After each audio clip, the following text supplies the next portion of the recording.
A Joana e o Tiago são das Caldas da Rainha, estudaram na mesma faculdade de Lisboa, mas foi o Brasil que os juntou. Lá perceberam que tinham um gosto em comum, as viagens. Quando regressaram a Portugal, casaram-se e decidiram que a lua de mel seria uma volta ao mundo que o levou a mais de 20 países à boleia. Olá Joana, olá Tiago, muito obrigado por terem aceitado o nosso convite. Vocês são da mesma cidade, estudaram na mesma cidade, mas precisaram de ir para o Brasil para se conhecerem. Como é que isto aconteceu? É verdade, confirmamos essa história. Portanto, nós andámos mesmo na mesma escola, no segundo ciclo, depois no secundário outra vez, entramos no mesmo ano na mesma faculdade, mas nunca nos tínhamos visto. Portanto, a primeira vez que nos vimos fomos de intercâmbio para o Brasil, e então eu fui 6 meses antes. Portanto, a senhora que estava responsável pelos programas de intercâmbio deu o meu contacto à Joana para que ela me pudesse contactar e tratar daquelas questões mais básicas, como é que é o tempo, como é que se faz para alugar a casa. E então foi a partir daí nós começámos a conversar na internet, e foi a partir daí que combinámos um encontro, porque já tínhamos conversado tanto. Quando a Joana chegou, eu estava em viagem, quando voltei de viagem combinámos a encontrar-nos, e foi engraçado perceber que andámos sempre juntos, mas que não nos conhecíamos. Perceberam isso nessa altura? Sim. Nesse preciso momento. Como é que foi perceber isso? Foi surreal, porque o Tiago, de onde é que tu és? Sou daqui. Eu também. Então onde é que estudaste aqui? Eu também. Então e quem é que são os teus amigos? Tínhamos imensos amigos em comum, mas nunca nos tínhamos cruzado. Ou possivelmente teríamos, mas nunca tínhamos reparado. Portanto, Nunca tivemos consciência. não tínhamos memória da cara um do outro. Exato. Estiveram durante algum tempo no Brasil, depois quando voltaram, houve uma altura em que decidiram que se deviam casar, casaram-se, e a vossa lua de mel foi particular. Sim, É peculiar. Peculiar, Foi diferente. O que é que escolheram esta lua de mel? Porque já agora, para quem não sabe, decidiram viajar à volta do mundo à boleia. Sim. É verdade, uma volta ao mundo à boleia. A minha versão é que o casamento precisa de um desafio para saber se vai funcionar ou não. E então, se não houver um desafio grande no início, depois pode ser uma perda de tempo, porque as pessoas estão juntas durante 10 anos e nunca colocaram um desafio na sua relação. Passado 10 anos, olham para trás e esses 10 anos vão à vida que as pessoas se separam. E então, para mim, faz sentido haver um grande desafio, mesmo daqueles que fazem os casais divorciarem-se por vezes, e se esse desafio for ultrapassado, como quando nós viajámos, as pessoas diziam sempre que isto era um desafio make or break, e no fundo é isso, ou vai ou racha, não é? Como diríamos em português. Portanto, passando esse desafio, já sabemos que é para o resto da vida e não há perda de tempo, vamos continuar, agora, os dois, neste caso os três, e talvez mais até o resto da vida. Muito bem, e a prova, Joana, de que correu bem é que já houve um fruto e de que a relação verdade. continuou, sobreviveu a um ano praticamente de viagem à boleia. Mas foi um ano e foram meio. 16 meses. 16 meses de viagem à boleia, já sobreviveu verdade. mais algum tempo e temos uma crença, portanto correu bem, foi uma prova superada. Sim, nós acreditamos que sim. A prova foi superada no momento em que conseguimos dar a volta ao mundo, que foi aquilo que nos propusemos. Alterámos ainda algumas Os trajetos inicial. Exato, alterámos o trajeto, a forma como fizemos algumas coisas, tiveram em conta algumas modificações, mas cumprimos o objetivo final, que era concluir uma volta ao mundo juntos. Pronto. Enquanto casal. E não achavam que era uma ambição demasiado grande, fazer uma volta ao mundo à boleia? Quando eu conheci o Tiago, sim. Ele dizia-me que um dia dar a volta ao mundo, e eu pensava que eu não me incluía nesse projeto, era demais para mim, era uma loucura. Depois, quando decidimos fazer juntos, já era muito palpável. Foi muito planeada. Tem vários estágios. Quando eu planeei esta volta ao mundo, já tinha, antes de conhecer a Joana, já tinha, portanto, ir para o Brasil foi mais um estágio aqui nas minhas viagens. Eu tinha morado um ano na Polónia, viajei muito à boleia, e depois vim para Portugal à boleia. Depois, quando fui para o Brasil, viajei muito na América do Sul, viajei desde a Venezuela até ao sul da Argentina, até o Ushuaia, sempre à boleia. E, portanto, nós vamos dando passos cada vez mais largos, e o próximo era dar a volta ao mundo.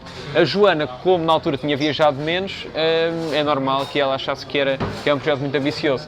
Mas começámos a viajar devagarinho, primeiro em Portugal, depois fomos para a Madeira, para os Açores, mais na Europa. A Joana, entretanto, teve 2 meses a morar em Moçambique, a fazer voluntariado, e dando passos cada vez maiores, até que percebemos que realmente era ambicioso, mas era concretizável. por aquilo que eu percebi daquilo que esteve antes de iniciarem esta grande aventura, havia mais ou menos uma ideia do que queriam fazer e dos sítios por onde queriam passar. Conseguiram passar por onde queriam? O roteiro foi seguido? Ou... Sim, ou seja, o objetivo principal era dar a volta ao mundo. Portanto, sair de Portugal por este e chegar por oeste. E isso aconteceu. Depois, os sítios onde passávamos, é assim, até Singapura... Estava definido. Umas milhas acima, umas milhas abaixo, uns graus acima, uns graus abaixo, não havia muito até onde fugir.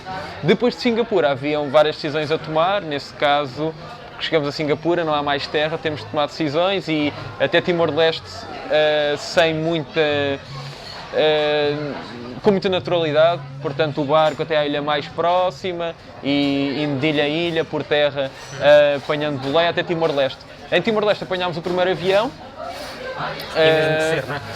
Não tinha de ser, só que nós não tínhamos tempo para... Estar à espera de uma boleia. Exatamente. Para atravessar. Porque andar à boleia significa ter muito tempo. E nós ficámos 3 semanas em Timor-Leste, que até é um tempo razoável, mas não queríamos que a viagem demorasse 10 anos. Se o nosso objetivo fosse só andar à boleia, era possível.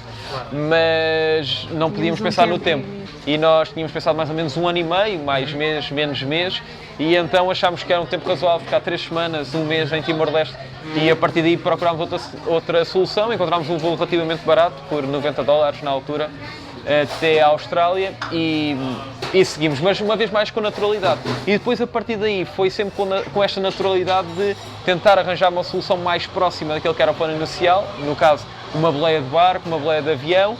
Alguma vez conseguimos, algumas vezes, outras não, mas delineávamos um tempo mais ou menos que nos faria sentir confortável e a partir daí nós fomos pelo caminho mais natural. Lembro, por exemplo, na Nova Zelândia, o objetivo inicial era ir para a América do Sul, mas entretanto encontramos uma viagem barata para o Havaí e percebemos que era difícil arranjar uma boleia e que na altura não iríamos conseguir assim tão facilmente, e então o primeiro destino a seguir à Nova Zelândia foi o Havaí. E o que é que a família achou?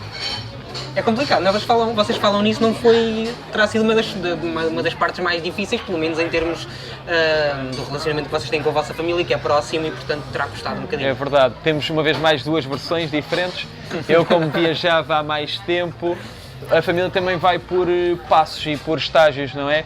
Portanto, eu lembro a primeira vez que pedi boleia foi na Noruega, uma coisa completamente natural. Cheguei ao aeroporto, o transporte para a cidade era 5 vezes mais que o bilhete que eu tinha pagado pelo bilhete de avião, e então já tinha falado com várias pessoas que me tinham dito: podes ir à boleia, vai à boleia, eu já andei à boleia, e foi nesse momento que eu decidi. Quando eu contei aos meus pais, eles ficaram loucos, e foi essa a reação da mãe da Joana também e do pai as primeiras vezes. Sim, para os meus pais foi difícil, foi muito difícil. Foi difícil para a minha mãe, foi difícil para o meu pai, foi difícil para a família toda. Uns expressam-se mais que outros, mas foi difícil para todos. Sim. Uns mais que outros, outra vez, não é? Uns com mais expressão que outros, mas todos tentaram de alguma forma chamar-nos à razão, dar-nos consciência de perigos que pudéssemos ainda não ter posto em causa, mas eu acho que no fim, depois, aquilo que fizeram foi apoiar. E isso claro, também porque também quando as coisas correm bem, não é? Na altura, os estágios, eu comecei a andar à boleia, correu tudo bem, depois vim para Portugal à boleia desde a Ucrânia, correu tudo bem também, fui para o Brasil, andei durante 1 ano à boleia, conheci vários países, vários estados à boleia, correu tudo bem, portanto a volta ao mundo era só um passo um bocadinho maior. Para os meus pais, conhecendo-me e sabendo o meu modo de viagem, eles já não me iam tentar demover, porque perceberam que fiz várias experiências, deu certo. Aqui tentar demover mais pela opção de viver 1 ano e meio desta forma. Não tanto pela viagem em si, mas eu acho que a pressão de ok, acabaste os estudos, agora tens que ir trabalhar, ter uma casa, claro, ter um filho, comprar um carro. Esse sim pode ser a principal barreira. Exato, essa pode ser a principal barreira. Como é que era o vosso dia-a-dia? Onde é que comiam, onde é que dormiam? Porque o objetivo também era fazer tudo o mais barato possível. Exatamente. A boleia era uma espécie de filosofia, também por ser mais barato, e até dizem que é curioso que é a forma mais barata e mais rica ao mesmo tempo de se viajar. É verdade. E, portanto, como é que era este vosso dia-a-dia para pouparem dinheiro e para conseguirem manter esta lógica? Ok. Tínhamos várias regras na nossa viagem. E uma delas era que a soma final dos nossos gastos não podia ser superior a 10 euros diários juntos. Pronto. Conseguiram? E sim, ficámos abaixo, 7 euros. 8 euros e 5 cêntimos. Conseguiram gastar 8 euros e 5 cêntimos por dia durante um ano e meio. Durante 517 dias. Provavelmente menos do que se estivéssemos cá. Mas pronto, isto para dizer que a nossa rotina exigia algum cuidado. Ou seja, tínhamos que planear com antecedência aquilo que ia acontecer. Uma das coisas que fazíamos era ter refeições planeadas. O nosso dia tinha que passar pelo mercado local. E depois, fora isso, estudar, por exemplo, se vamos para uma cidade onde há um monumento que queremos ver, temos que perceber se é possível visitar esse monumento gratuitamente, quando, em que horário, sob que condições, e proporcionar que isso aconteça. Se calhar é preciso ir a pé para lá chegar de forma a que consigamos gastar menos, então isso já implica mais tempo. Portanto, os nossos dias exigiam planeamento, flexibilidade, mas basicamente aquilo que fazíamos era acordar tarde.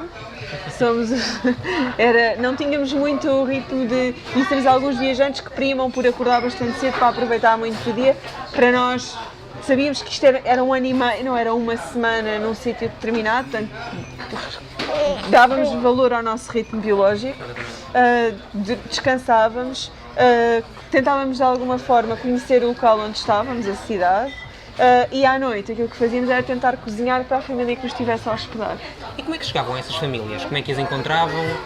Nós chegámos de várias formas, há bastantes plataformas online que nos ajudam, por exemplo o Couchsurfing, usámos muitas vezes, cerca de 40% das vezes Couchsurfing.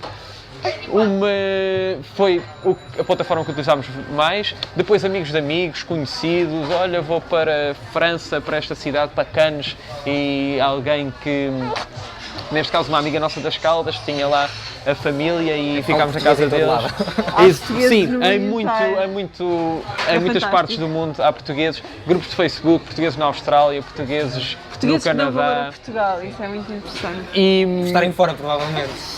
É uma saudade que cresce quando não se está cá dentro. E é um contacto bom.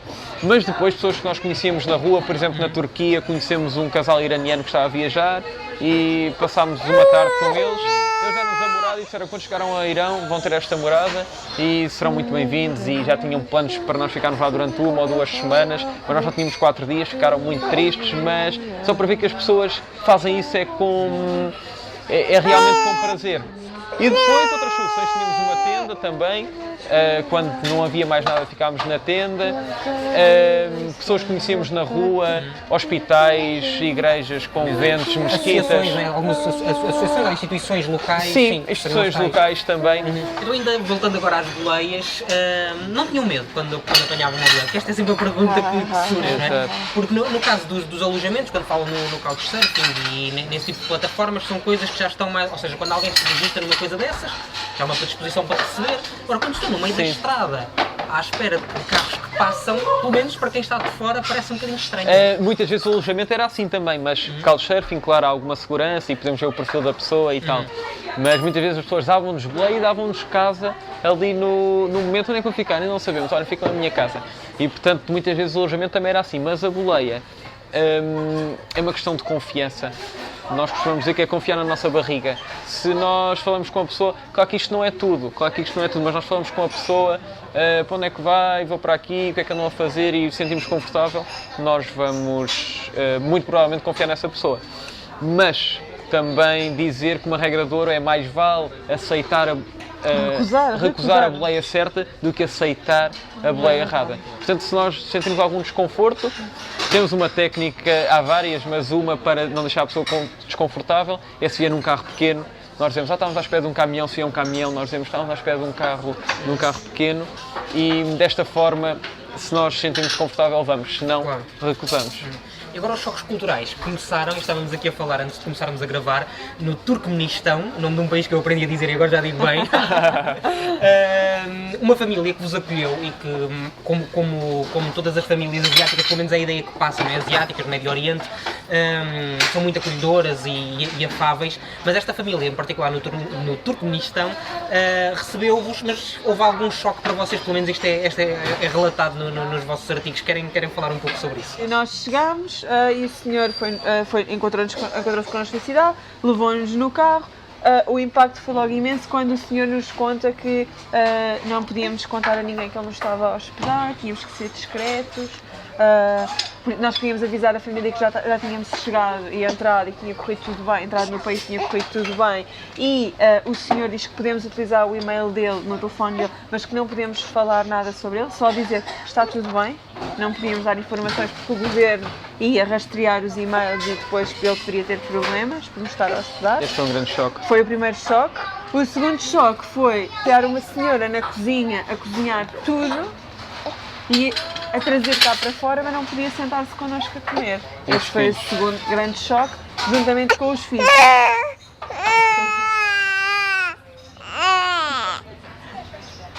Pronto, não sei se possivelmente a Maria quis acrescentar aqui alguma coisa, mas pronto, os filhos, pronto, às vezes as crianças não se juntam, ainda que não concordemos com isso, mas não se sentam na mesa com os pais, mas ali percebemos claramente que era um choque total. Neste caso a mulher e os filhos. Portanto, esse foi o primeiro contacto, realmente foi um choque, porque nós vinhamos do Irão e depois os choques também acontecem à medida que vamos no caminho, não é? Se nós vemos uma coisa muito diferente da realidade anterior, sentimos um choque, mas quando nós vamos a viajar por terra, se é muito diferente de Portugal, mas é parecido com as outras realidades que já vivemos, não é um choque. Mas no Irão, a família juntava-se toda à mesa e nós chegámos ali, era uma senhora a cozinhar, na cozinha fechada, quase não falava connosco e as crianças a servirem-nos. Portanto, a senhora era como se fosse a cozinheira e as crianças os empregados de mesa. E só o senhor, o chefe de família no caso, é que se sentou connosco. E para nós isso foi muito estranho e pensámos até que seria uma questão daquela família, ficámos bastante curiosos. Depois, com o passar dos dias e as sucessivas famílias que nos hospedaram, percebemos que não, que só o homem é que se senta com os convidados e, neste caso, as mulheres e as crianças ficam na cozinha e não sei se são mais felizes, são mais infelizes, mas certamente não chegava a nós avaliar. Isso é uma questão importante de... Ou seja, nós não julgamos e quando viajamos acho que esta competência é muito importante, que é não julgamos as realidades diferentes e não temos que pensar se é mais livre, se é menos livre, se é mais seguro, se é menos seguro. Simplesmente é dessa forma, as pessoas vivem bem dessa forma, é a sua organização social e, portanto, da mesma forma que eles não nos julgam a nós também não nos cabe a nós julgar, mas simplesmente é diferente. E ajuda-nos a conhecer melhor o mundo e até crescer, não é? Com certeza, e a ser muito mais tolerantes. Exatamente. E agora, antes de terminarmos, há uma história na China que eu adorei, que é a história, não sei se é melhor, vocês já me disseram que a China dava para conversarmos só sobre a China, mas há uma muito engraçada que vocês estão à espera de uma boleia e já cansados de esperar, e que aquilo que vos salva é uma bandeira de Portugal, mais concretamente o Cristiano Ronaldo, não é? Que é associado automaticamente à bandeira de Portugal. Querem contar essa história também? Portanto, nós estávamos... Esta foi íamos da primeira, tínhamos chegado à China há poucos dias, conseguimos da fronteira uma boleia até à primeira cidade, 700 km, e esta era a segunda vez que nos íamos pôr à boleia. Tínhamos apanhado boleias muito curtas, o dia todo em boleias curtas de 1 km, 2 km, para o cruzamento, para a rotunda, para o início da autoestrada, e aqui estávamos no meio da autoestrada. Ainda estávamos a 5 km da cidade, portanto um dia inteiro fizemos 5 km, uma coisa assim, e estávamos no meio da autoestrada, já desesperados, já quase de noite, mesmo no lusco-fusco, e a nossa última esperança era tirar a bandeira de Portugal. Tiramos a bandeira de Portugal. Porque ela é garrida e dá para ver bem. Exatamente. E pensamos que as pessoas reconhecem. Sim, eu recordo que nós estávamos no meio da autoestrada e que o Tiago só me dizia: pá, isto é ilegal, se passa aí a polícia, nós estamos feitos. tu prepara-te para correr se for preciso. E eu só pensava, mas correr onde? Isto é só matar à volta, e se correr para a frente é autoestrada, para trás é autoestrada. Vou correr para onde? E o Tiago dizia, mas tu está alerta, se tu vis a polícia, tu avisa que nós temos que nos esconder. E eu pensava, numa autoestrada? Pronto, nisto, o Tiago diz, pá, pronto, olha, tira, é a última cartada, tu mete a bandeira de Portugal de fora. Mas quando eu meto a bandeira de Portugal de fora, vimos luzes, estava a ficar luz que fusco, e vimos luzes de sirenes. A polícia. Não acredito, Tiago, é a polícia, esconde, aquilo tudo numa emoção pegada e a polícia para. E eu lembro-me que, queres tu continuar? Desculpa, eu tirei-te a voz. Não, continua, tu contas bem. Que aquilo foi um susto, eu pensei, pronto, estamos na China, não vamos conseguir comunicar, não, o que é que vai acontecer? O que é que a polícia nos vai fazer? E o polícia sai e quando me vê, eu lembro que ele disse, Putaia! E dá-me um abraço.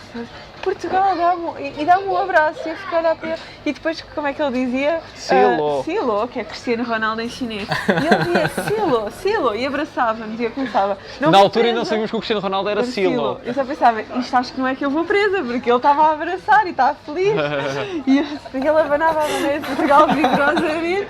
E depois, pronto, convidaram-nos para entrar no carro, levaram-nos até à estação, à esquadra de polícia mais próxima. Ficaram na autoestrada?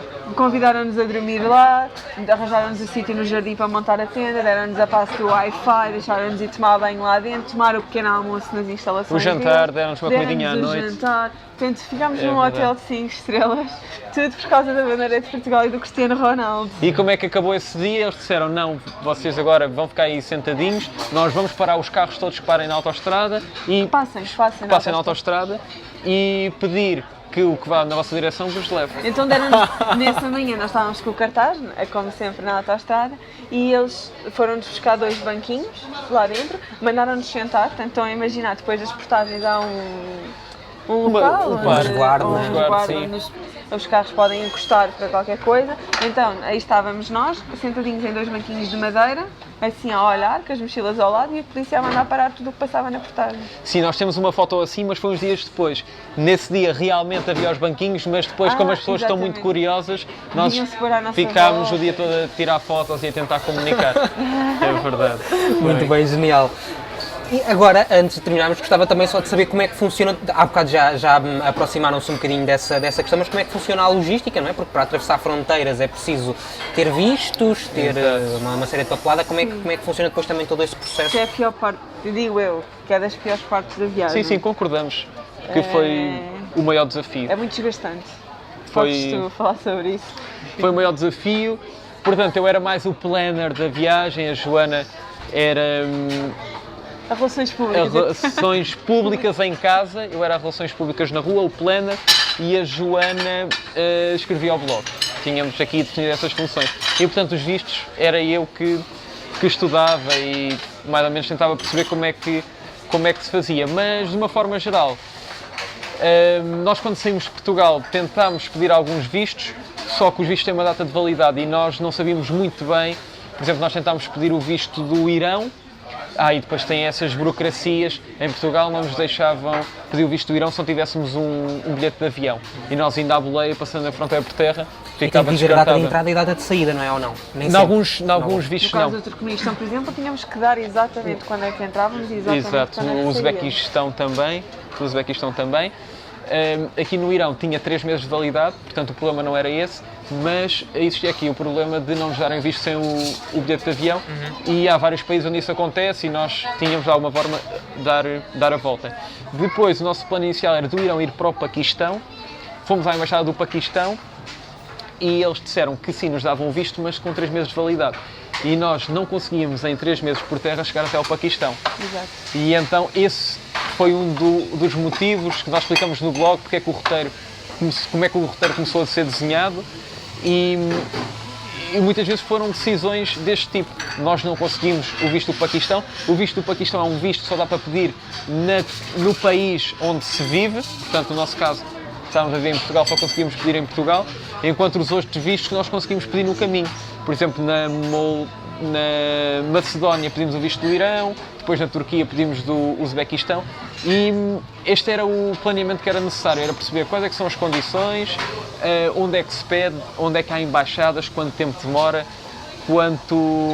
que condições é que nós estamos elegíveis ou não. Por exemplo, nos Estados Unidos, como nós, um português que vai aos Estados Unidos não precisa de visto, consegue fazer tudo online, mas como nós estivemos no Irão, os Estados Unidos foi o penúltimo país, antes do Canadá, mas como nós estivemos no Irão, não estávamos elegíveis para esse programa online de pedido de visto, e então tivemos que perceber qual é que era a maneira de dar a volta, e então fomos à embaixada, tivemos entrevistas, um visto muito mais caro, que demora muito mais tempo, mas no fundo era fazer esse estudo, esse trabalho de casa, de perceber, e conseguimos sempre, portanto não houve nenhum visto. Tivemos em vias de ser recusados, alguma vez na China, nomeadamente o segundo visto, eles olharam para o nosso passaporte e disseram: mas vocês têm todo o ar de terroristas com tantos vistos aqui e alguns carimbos vermelhos, o que é que se passa?